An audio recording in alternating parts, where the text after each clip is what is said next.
আসসালামু আলাইকুম ওরহমতুল্লাহি ওয়াবারাকাতুহু। আলহামদুলিল্লাহি ওয়াহদা ওয়াসসালাতু ওয়াসসালামু আলা মান লা নাবিয়্যা বা'দা। আম্মা বা'দু ফাআউযু বিল্লাহি মিনাশ শাইতানির রাজীম।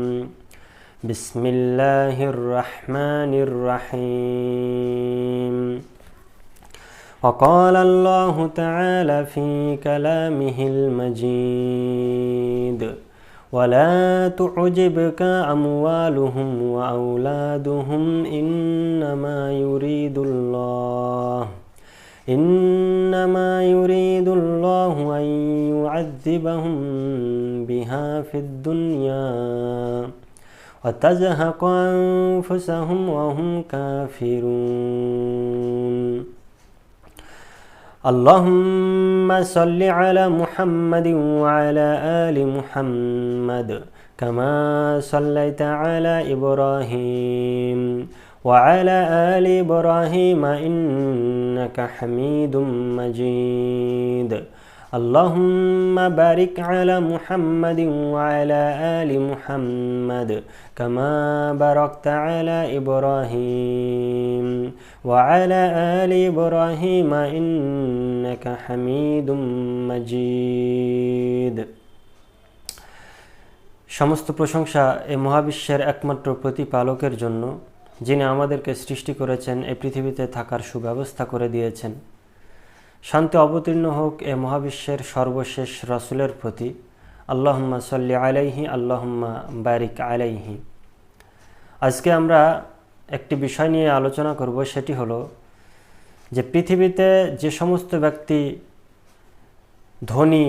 ধনাঢ্য শ্রেণীর ব্যক্তি এবং যাদেরকে দুনিয়াতে সার্বিক দিক থেকে সচ্ছলতা দেওয়া হয়েছে, সেই সমস্ত ব্যক্তিদের তুলনায় যে সমস্ত ব্যক্তি দরিদ্র শ্রেণীর, যারা অসহায় নিপীড়িত, এদের বালা মুসিবত, এদের বিভিন্ন ধরনের পরীক্ষা বেশি কেন? দেখা যায় যে ধনী শ্রেণীর ব্যক্তিদের তুলনায় গরিব শ্রেণীর ব্যক্তিদের বিভিন্ন ধরনের রোগ ব্যাধি বালা মুসিবত লেগেই থাকে, এবং এদের দরিদ্র শ্রেণীদের রোগ ব্যাধি বালা মুসিবত এগুলো অনেক বেশি। আরেকটি বিষয়, যে যারা ইসলাম অনুযায়ী চলে, দুনিয়াতে আল্লাহর বিধান অনুযায়ী চলে, আল্লাহর জমিনে আল্লাহর বিধান অনুযায়ী চলে, তাদের তুলনায় যারা আল্লাহর নাফরমানিতে লিপ্ত এবং আল্লাহর অবাধ্যমূলক কাজে সর্বদা লিপ্ত থাকে, তারাই দেখা যায় ভালো থাকে। তাহলে আল্লাহর জমিনে আল্লাহর বিধিবিধান অনুযায়ী যে সমস্ত ব্যক্তিগণ চলে, তাদের তুলনায় যে সমস্ত ব্যক্তিগণ আল্লাহর অবাধ্যতায় লিপ্ত, তারাই ভালো থাকে। কিন্তু যারা আল্লাহকে মেনে চলে দুনিয়ায়, তাদেরই যেন পরীক্ষা নিরীক্ষা বেশি। এটা কেন? এটা একসময় আমাকে অনেক আশ্চর্য করেছিল এবং আমার অন্তর কখনোই প্রশান্তি পেত না এই প্রশ্নটির উত্তর না পাওয়ার কারণে। আর আমি অনেক ঘুরে ঘুরে দেখেছি এবং মানুষের সাথে কথা বলে দেখেছি, সে অভিজ্ঞতার সাথে বলছি যে মানুষরা যখন বিভিন্ন ধরনের বিপদের সম্মুখীন হয়, তখন তারাও এই হতাশার সম্মুখীন হয়। যখন আমরা দেখি যে মানুষের ফসলের ক্ষয়ক্ষতি হয়, বিভিন্ন ধরনের ফসলাদি ক্ষয়ক্ষতি হয়, তখন কি হয়? মানুষ বলতে বাধ্য হয় বা মানুষ বলে, যারা দরিদ্র শ্রেণীর মানুষ তারা বলে যে আমারই ফসল এত ক্ষয়ক্ষতি হয় কেন? আবার যখন ডাক্তারখানায় যাই, মানুষের বিপদ আপদ দেখি, তখন তারা হঠাৎ করে বলে ফেলে, মানুষকে যখন জিজ্ঞেস করা হয় তখন বলে ফেলে যে আমি তো দুনিয়াতে কারো এক পয়সার কোনো দিন অন্যায় করিনি, মানুষের সাথে সর্বদা ভালো ব্যবহার করে চলেছি, ইসলাম অনুযায়ী চলেছে, তবুও কেন আমাদের এত বিপদ আপদ বালা মুসিবত? অথচ দুনিয়াতে যারা বসবাস করে রিজিকের সচ্ছলতায়, তাদেরকে সার্বিক দিক থেকে সচ্ছল করা হয়েছে, তারাই দেখা যাচ্ছে ধনাঢ্য শ্রেণীর ব্যক্তি, আর তারাই দেখা যাচ্ছে যে আল্লাহর অবাধ্যচরণ ব্যক্তি বেশি। তাহলে হক কোনটা ছিল বেশি? যে দুনিয়াতে আল্লাহর জমিনে আল্লাহর বান্দা বাস করবে, আল্লাহর বিধিবিধান অনুযায়ী যারা চলবে, তারাই ভালো থাকবে, এটাই হক ছিল বেশি। কিন্তু হচ্ছে কি উল্টো, দুনিয়াতে যারা আল্লাহর অবাধ্যতায় বেশি লিপ্ত, তাদেরকেই রিজিকের সচ্ছলতা বেশি দেওয়া হচ্ছে। যারা মানুষের প্রতি অন্যায় অত্যাচার অবিচার জুলুম নির্যাতন সর্বদা তাদের মানুষের প্রতি এ সমস্ত জুলুম অত্যাচার করে তারাই দেখা যাচ্ছে ভালো আছে। এটা কেন? এর সঠিক উত্তর আমরা না পাওয়া পর্যন্ত আমাদের অন্তর প্রশান্তি লাভ করবে না। তাই মানুষের মুখ থেকে কথাটা বের হতে বাধ্য হয়, সে বাধ্যতামূলক বলে অথবা না জানার কারণে এই কথাটি বলে যে আমাদের তুলনায় তারা কেন ভালো থাকবে। আর স্বাভাবিকভাবেই তারা কেন ভালো থাকবে? ভালো থাকার হক তো আমরাই বেশি রাখি। কিন্তু এর পরেও তাদের ভালো থাকার কারণ আল্লাহ সূরা তাওবার 85 নম্বর আয়াত, মিশকাতুল মাসাবি 5201 নম্বর হাদিস এবং 5375 নম্বর হাদিসে এর সঠিক সমাধান রয়েছে। যদি আমরা এই সঠিক সমাধানটা জানতে পারি তাহলে বুঝবো যে আসলে তাদের এই দুনিয়াতে তাদের ভালো থাকাটা স্বাভাবিক। কেননা মুমিন ব্যক্তিদের তো এই দুনিয়ার জীবনটা আসল জীবন না। আর কাফিররা তো ভেবে নিয়েছে দুনিয়ার জীবনটাই তাদের আসল জীবন, আর এই দুনিয়ার জীবনটাকে বিভিন্ন ধরনের সফলতা অর্জন করাই তাদের মূল লক্ষ্য। কিন্তু মুমিন ব্যক্তিদের এটা নয়। জীবন যেহেতু দুটো, অর্থাৎ দুনিয়ার জীবন এটা একদিন শেষ হয়ে যাবে। 50, 60, 70 বছরের একটি হায়াত মানুষ পায়। একটা সময় আসে যে সে এই দুনিয়া থেকে চলে যায়। আরেকটি জীবন হলো আখিরাতের জীবন। সে আখিরাতের জীবনটা কিন্তু এই দুনিয়ার মতো ক্ষণস্থায়ী নয়, সেটা চিরস্থায়ী জীবন। আর সেখানে যদি কেউ ভালো থাকে তো সে চিরস্থায়ীভাবে ভালো থাকবে, আল্লাহর নিয়ামতের মধ্যে থাকবে। কিন্তু যে খারাপ থাকবে সে চিরস্থায়ীভাবে খারাপ থাকবে। সুতরাং দুনিয়াতে যে ব্যক্তিকে সার্বিক দিক থেকে সচ্ছলতা দান করা হয়েছে সেই ব্যক্তিকে আখিরাতে যদি জাহান্নামে চোবানো হয় এবং জাহান্নাম থেকে তোলা হয় এবং তাকে যদি জিজ্ঞেস করা হয় যে তুমি দুনিয়াতে কতটুকু সুখে ছিলে, তো সে বলতে বাধ্য হবে যে আমি দুনিয়াতে একটা মুহূর্তের জন্য সুখে থাকিনি। কেননা আখিরাতের বিশাল চিরস্থায়ী জীবন, ওই চিরস্থায়ী জীবনের নিকটে 50, 60, 70, 100 বছরের জীবন কোনো জীবনই মনে হবে না, কোনো তুলনার মধ্যেই আসবে না। তাহলে একজন মুমিন ব্যক্তির, দরিদ্র শ্রেণীর ব্যক্তিদের এই দুনিয়াতে পরীক্ষা হওয়ার কয়েকটি কারণ আছে। একটি কারণ হলো যে দুনিয়াতে বিভিন্ন পরীক্ষা নিরীক্ষা, বিভিন্ন রোগ ব্যাধির মাধ্যমে মানুষের পাপসমূহ ঝরে যায়। আর আল্লাহ চান মানুষকে পাপ মুক্ত করে, দরিদ্র শ্রেণীর মানুষগুলোকে এবং যারা আল্লাহর বিধিবিধান ফলো করে চলে সেই সমস্ত মানুষগুলোকে পাপ মুক্ত করে তার নিকটে নিয়ে যেতে এবং তার জান্নাতের সেই নাজ নিয়ামত ভোগ করাতে চান আল্লাহ। কিন্তু যে সমস্ত ব্যক্তি পাপিষ্ট ব্যক্তি তাদের কথা আল্লাহ কুরআনে বলেন সূরা তাওবার 85 নম্বর আয়াতে। আল্লাহ বলেন ওয়ালা তুউজিবকা, হে নবী তুমি যেন কখনোই আশ্চর্য হও না।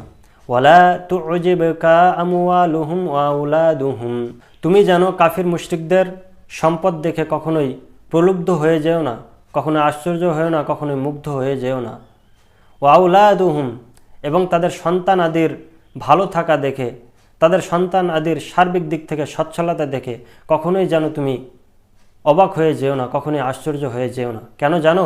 ইন্নামা ইউরিদুল্লাহ, কেননা আল্লাহ চান, ইন্নামা ইউরিদুল্লাহু আইয়ুআযযিবাহুম বিহা ফিদ দুনিয়া, আল্লাহ তাদেরকে এই সচ্ছলতার মধ্যে রেখেই, তাদের কুফরির মধ্যে লিপ্ত থেকেই আল্লাহ তাদের দুনিয়াতে শাস্তি দিতে চান। আর সেই শাস্তিটি হলো তাজহাকু আনফুসাহুম ওয়াহুম কাফিরুন, আল্লাহ তাদের জীবনটা নাশ করতে চায় এমন অবস্থায় যে তারা কুফরিতে এবং দুনিয়ার ভোগবিলাসে লিপ্ত। তো এই দুনিয়ার ভোগবিলাসে লিপ্ত থেকে যারা কুফরি অবস্থায় মৃত্যুবরণ করবে তাদের আখিরাত তো বরবাদ, সে আখিরাতে তো তারা চিরস্থায়ীভাবে আযাব ভোগ করবে। তাহলে এবার একটু চিন্তা করে দেখুন, দুনিয়াতে মুমিন ব্যক্তির, দুনিয়াতে দরিদ্র শ্রেণীর ব্যক্তিদের সামান্য কয়েকদিনের বিপদ আপদ, 50, 60, 70 বছরের বিপদ আপদ, এই বিপদ আপদে যদি ধৈর্য ধারণ করে তো সে চিরস্থায়ী সুখের জায়গায় যাবে। আর যাকে দুনিয়ার সার্বিক সচ্ছলতা দেওয়া হবে সেই ব্যক্তিদের আল্লাহ জাহান্নামে চিরস্থায়ীভাবে রেখে দেবে। তাহলে কোন জীবনটা উত্তম? সেই চিরস্থায়ী সুখের জায়গা নাকি এই ক্ষণস্থায়ী সুখের জায়গা? আল্লাহর রাসূল সাল্লাল্লাহু আলাইহি ওয়াসাল্লাম বলেছেন, মিশকাতুল মাসাবি 5201 নম্বর হাদিসের বর্ণনা, ইযা রাআইতাল্লাহা আযজা ওয়া জাল্লা, যখন তুমি দেখবে আল্লাহ তাআলা ইউতি মিনাল আবদি আলা মাআসিহি মা ইউহিব্বু, দুনিয়াতে যখন কোনো বান্দাকে আল্লাহ যা ভালোবাসে সে বিভিন্ন রকমের পাপিষ্ট কাজের মধ্যে লিপ্ত, বিভিন্ন রকমের পাপ কর্মের মধ্যে লিপ্ত থাকা সত্ত্বেও যখন দেখবে যে ওই ব্যক্তি দুনিয়াতে যে যে জিনিসটা ভালোবাসছে, সে চাচ্ছে আমার 5 তলা বাড়ি হোক, তার 5 তলা বাড়ি হয়ে যাচ্ছে, সে চাচ্ছে দুনিয়াতে আমি ক্ষমতাশালী হই, সে হয়ে যাচ্ছে, বিভিন্ন রকমের ধন সম্পদ সে চাচ্ছে, তো সে পেয়ে যাচ্ছে।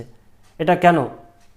আল্লাহ রাসূল সাল্লাল্লাহু আলাইহি সাল্লাম বলছেন যে তাকে সার্বিক পাপকর্মে লিপ্ত থাকা সত্ত্বেও তাদেরকে বিভিন্ন ধরনের সচ্ছলতা দেওয়া হবে, সে যেটা চাই সেটাই পেয়ে যাবে। ফাইন্নামা হুয়াস্তিদরাজ, যখন তুমি এটা দেখবে তখন তুমি মনে রাখবে যে এটা আল্লাহর পক্ষ থেকে একটি অবকাশ মাত্র, আল্লাহর পক্ষ থেকে একটি অবকাশ মাত্র। সূরা আনআমের 44 নম্বর আয়াতে আল্লাহ বলেন, যখন তাদেরকে বিভিন্ন ধরনের উপদেশ বাণী দেওয়া হয়েছিল তখন তারা সেই উপদেশ বাণী ভুলে গিয়েছিল। তো যখন এই আল্লাহর উপদেশ বাণী ভুলে গেল, তাদেরকে দুনিয়ার সার্বিক সচ্ছলতা, সার্বিক রুজির দিক থেকে এবং সার্বিক রোগ ব্যাধি বালা মুসিবতের দিক থেকে সচ্ছলতা দেওয়া হলো, তখন তারা আনন্দে উৎফুল্ল হয়ে উঠল। হঠাৎই আল্লাহ তাদেরকে পাকড়াও করে বসলেন। তো এটা স্বাভাবিক, দুনিয়াতে মানুষ বিভিন্ন ধরনের পাপ কর্মের মধ্যে লিপ্ত থাকা সত্ত্বেও আল্লাহ তাদেরকে রুজির সচ্ছলতা দেওয়া, এর মানে হলো তাদেরকে অবকাশ দেওয়া। মিশকাতুল মাসাবি 5375 নম্বর হাদিস আল্লাহ রাসূল কি বলছেন, যে এই দিনের শুরু হয়েছে নবুয়াত দ্বারা, দয়া দ্বারা, তারপর আসবে খিলাফত এবং দয়ার যুগ, তারপর আসবে বাদশাহ অর্থাৎ অত্যাচারী বাদশাহের যুগ, তারপরে জোর যার মুল্লুক তারা দুনিয়াতে ফিতনা, ফাসাদ, উশৃঙ্খলতা সার্বিকভাবে লিপ্ত করেই রাখবে, দুনিয়াকে ব্যস্ত করে রাখবে। তো এই যুগটা যখন আসবে তারা কি করবে, ইয়াস্তাহিল্লুন আল হারির, তারা রেশমি পোশাক পরিধানকে হালাল মনে করবে, রেশমি পোশাক পরিধান করাকে দুনিয়ার জন্য হালাল মনে করবে। অল ফুরুজা, অবৈধ নারীদের বা নারীদেরকে অবৈধভাবে উপভোগ করা, নারীদের লজ্জাস্থানকে অবৈধভাবে উপভোগ করা তারা হালাল মনে করবে। অল খুমুরা, মদ পানকে হালাল মনে করবে। এ সত্ত্বেও ইয়ার জুকুনা, তাদেরকে আলা যালিকা ওয়ায়ানসারুনা, ইয়ার জুকুনা আলা যালিকা ওয়ায়ানসারুনা হাত্তা ইয়ালকাউল্লাহ। আল্লাহ রাসূল বলছেন যে এই সমস্ত পাপের মধ্যে লিপ্ত থাকা সত্ত্বেও তাদেরকে দুনিয়াতে বিভিন্ন ধরনের রুজি দেওয়া হবে এবং বিভিন্নভাবে সাহায্য করা হবে, যে কোনো জায়গায় তাদেরকেই বেশি সাহায্য করা হবে, যতক্ষণ না পর্যন্ত হাত্তা ইয়ালকাউল্লাহ, তারা আল্লাহর সাথে সাক্ষাৎ করছে অর্থাৎ মৃত্যুবরণ করছে। যখন মৃত্যু চলে আসবে তখন তারা আখিরাতে চিরস্থায়ী আযাব ভোগ করবে। তাহলে কোন জীবনটা উত্তম? যখন একটা মুমিন দুনিয়াতে বিভিন্ন ধরনের বালা মুসিবতের থেকে এটা ভাববে যে আমাদের জন্য তো দুনিয়া কোনো জায়গা না, দুনিয়া তো ক্ষণস্থায়ী জায়গা, সকল ব্যথা বেদনার একটি শেষ রয়েছে, মৃত্যু। দুনিয়াতে সকল ব্যথা বেদনার, সকল রোগ ব্যাধির, সকল পরীক্ষা নিরীক্ষার শেষ রয়েছে মৃত্যু। কিন্তু আখিরাতে তো সুম্মা লা ইয়ামুতু ফিহা ওয়ালা ইয়াহইয়া, সেখানে মরবেও না, বাঁচবেও না, বাঁচা মারার স্থানে থাকবে, বাঁচা মারার মাঝখানে থাকবে। তাহলে আখিরাতের জীবনটাই তো চিরস্থায়ী। তো একজন মুমিন যদি ভাবে যে দুনিয়ার জীবনটা তো আমার জীবন না, আমার জীবন তো আখিরাতের জীবনটাই তো উৎকৃষ্ট। আল্লাহ বলেননি যে ওয়ালা নাবুলুওয়ান্নাকুম বিশাইয়্যিম মিনাল খাউফি ওয়াল জু'i ওয়া নাকসিম মিনাল আমওয়াল ওয়া আনফুসি ওয়াস সামারাত ওয়া বাশশিরিস সাবিরিন, সূরা বাকারার 155 নম্বর আয়াত। দুনিয়াতে মানুষকে বিভিন্ন ধরনের দিক থেকে আমি মানুষকে পরীক্ষা করে থাকি, ভয় দ্বারা, ক্ষুধা দ্বারা, মাল সম্পদের ক্ষয়ক্ষতি দ্বারা, নিজের রোগ ব্যাধি দ্বারা। তো এই সমস্ত রোগ ব্যাধিতে যে ব্যক্তি ধৈর্য ধারণ করবে, অবাশশিরিস সাবিরিন, তাদের জন্য সুসংবাদ। তো একজন মুমিন ব্যক্তির তো সুসংবাদ হবে আখিরাতে। সুতরাং যত বিপদ আপদ হোক না কেন, একজন মুমিন ব্যক্তি সর্বদা এটা মাথায় রাখবে যে আমার সফলতা, আমার পুরস্কার আখিরাতে রয়েছে। দুনিয়াতে আমি সার্বিক কষ্ট থাকা সত্ত্বেও আমাকে দুনিয়াতে আল্লাহ সার্বিক কষ্ট দিচ্ছে বা সার্বিক পরীক্ষায় ফেলছে, এর কারণ হলো আল্লাহ চান যে আমাকে পাপমুক্ত করে দুনিয়া ত্যাগ করাতে। আর তাদেরকে, কাফির মুশরিকদেরকে, আল্লাহর অবাধ্যতায় যারা লিপ্ত, তাদেরকে চান যে তারা যেন এই অবাধ্যতায় লিপ্ত থাকে, আর এই অবস্থায় তাদের জীবনটাকে নাশ করতে চান এবং এই কুফরি অবস্থায় তাদের মৃত্যুবরণ করাতে চান। আর এই অবস্থাতেই কিয়ামতের মাঠে তাদেরকে তুলবে এবং জাহান্নামের চিরস্থায়ী আযাবে তাদেরকে ভোগ করাবে, জাহান্নামের চিরস্থায়ী আযাব তাদেরকে ভোগ করাবে। তাহলে উৎকৃষ্ট জীবন হলো আখিরাতের জীবন যদি সুন্দর হয়। তো দুনিয়াতে যতই বালা মুসিবত আসুক না কেন, একজন মুমিনের ভাবা উচিত যে আমার সার্বিক সুখ আখিরাতে রয়েছে। আল্লাহ আমাদেরকে এই বিষয়টির প্রতি লক্ষ্য রেখে আল্লাহ অভিমুখে হওয়ার তৌফিক দান করুন। আমিন। ওয়া আখিরু দাওয়ানা আনিল হামদুলিল্লাহি রাব্বিল আলামিন। আসসালামু আলাইকুম ওয়া রাহমাতুল্লাহ।